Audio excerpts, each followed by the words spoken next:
Thank you so much, Madam Chair. And I want to thank each and every one of the witnesses. And Reynolds, I want to thank you for reminding us that traditional Canadian broadcasting has also been seen outside of Canada. I know when we were kids, it was Degrassi. Today, Schitt's Creek, but it's hardly YouTubers that have been the first ones to have ever export their content out of Canada. I also want to say that we're coming at this bill. We haven't talked about this a lot today from a cultural point of view, but also the protection of French original content in Canada. We do have a French-speaking minority in this country that we do need to protect and promote. And I say this, by the way, Mr. McCullough, not to come at you unfairly. I am a proud Canadian who lives in Quebec, who's a Quebecer, who is against Bill 96, who's against Bill 21, has spoken out against those things. But I also believe you have a right to be a French-speaking Canadian and live anywhere in this country and be comfortable, and be an English-speaking Canadian and live in Quebec and be comfortable. And that's why I want to ask you about a couple of things that you said about bilingualism. I found an article where you called French an exotic, dying language, utterly irrelevant to the ordinary lives of most Canadians. I've also found the article that you wrote saying that bilingualism is a threat to Canadian democracy. So let me ask you, as a national government, part of C11 is protecting the French fact across Canada. And I'm asking this question to you in English, not in French, because I'm not trying to score political points on it. Can you tell me why you believe that bilingualism is a threat to Canadian democracy, and whether or not you believe the federal government should not have a role to play in protecting French culture across Canada? You know, Madam Chair, I do not believe that this is the topic of this committee's discussion. Are not here to have... Excuse me, I'm sorry, sir, but the committee knows exactly what its topic is. It's Bill C11. Thank you. Please answer the question. I don't really feel like it's appropriate, Madam Chair, to have a conversation about my views on bilingualism. That does not strike me as the topic of conversation this afternoon. Do not make those decisions, sir. Madam Chair, it's okay. I appreciate your jumping in, but I guess, Mr. McCullough, I do believe this bill is about bilingualism. I believe this bill is about ensuring that English language minority content in Quebec and French language minority content in the rest of the country is treated with respect, and that we give the opportunity for people in both languages to express themselves across this country and develop their own original programs. This committee in the last Parliament adopted many amendments, Mr. McCullough, to this bill that dealt with this very issue, and we've had many witnesses that have come talk to us about how important this is. So I guess my question is again to you, sir, about this bill. Do you believe that it is fair in C11, which is an important part of C11, that the federal government is protecting French content and French original creation of content across Canada in all forms?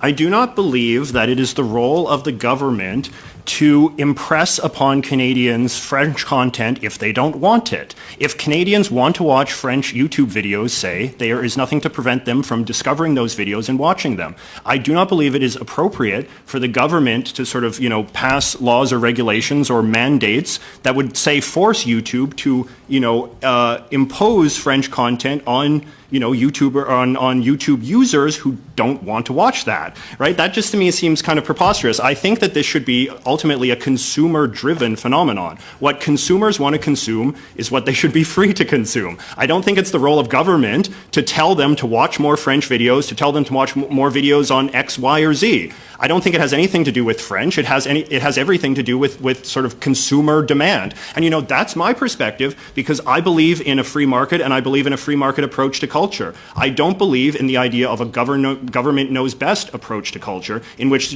politicians or bureaucrats or whatever get together and sort of say, well, you know what Canadians need to watch more of? It's this, that, and that, and we should use the strength and the power of government to force this into their YouTube feeds or their subscription feeds or onto their airwaves or onto the radio or whatever. That's my opinion. I know that that's perhaps not your opinion, but that's what I believe. I believe in the freedom of consumer choice, and I believe that content should sink or swim based on its popularity.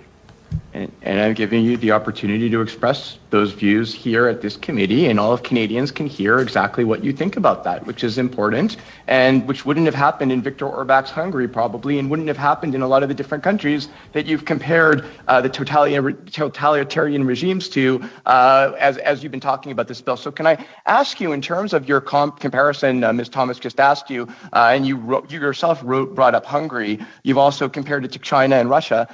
Why do you believe that this bill is about ideologically motivated censorship and thought control? Because that's essentially what you're saying. No, I'm not saying thought control, but I mean, don't you think that there are some analogies here? Like if the Chinese established a bill like this and said that we're doing this to protect our cultural sovereignty from sort of the evil foreigners and their bad foreign ideas that will corrupt our culture, like, wouldn't you find that problematic? I just think we're reading a different bill. No, but don't you agree, like, in the same grounds, right? Like, don't you think that there's something... Sorry? A second, please. I was asked a question. I need to answer it. How much time do you have left, Mr. Housefather? You have a minute. A minute. Okay. So again, I don't think I'm reading the same bill. No, but I'm saying to you, like, don't you think that there's something problematic about a government that says we need to protect our cultural sovereignty? What would you think if the Chinese said that? Wouldn't you find that problematic? They say that. I would think that the Chinese would want to protect Chinese cultural sovereignty, but would do so in a very different way than Canada. In China, you have government that tells people what they need to think, what they need to say, and if they don't say it properly, they can be thrown in prison and they can be put all over. They could suffer terrible consequences. What are the consequences? That doesn't happen in Canada. It's my time. Yes. That doesn't happen in Canada. I'm trying to answer your question, Mr. McCullough. Yes. In Canada, you can come to a parliamentary committee and say whatever you want. You can say whatever you want on your YouTube channel. There's nothing in this bill, and let me be very clear about it, nothing in this bill that takes away your right to freedom of speech in this country. It is a protected right under Section 2 of the Charter, and it is absolutely protected under this bill. And thank you, Madam Chair, for the time.